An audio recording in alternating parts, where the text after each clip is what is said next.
যেই আত্মার মধ্যে এরকম একটা যোগ্যতা আছে যে ওই আত্মাটা কোনো গুনাহ হয়ে গেলে, মন্দ কাজ করিলে ভেতর থেকে তিরস্কার করে আর নেক কাজের প্রতি উৎসাহিত করে।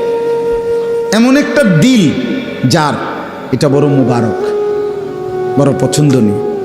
ভিতরের এমন একটা আত্মা, মনের ভিতরের এমন একটা অনুভূতি, আহা কি করলাম, আহা কেন লোকটাকে গালি দিলাম, আহা মিথ্যা কেন বললাম, কাজটা ঠিক হলো, একটা ওয়াক্ত নামাজ পড়লাম না, এটা কথা হলো, আজকে এতদিন ধরে এত জঘন্য অপরাধ করছি, এটা কেমন হলো।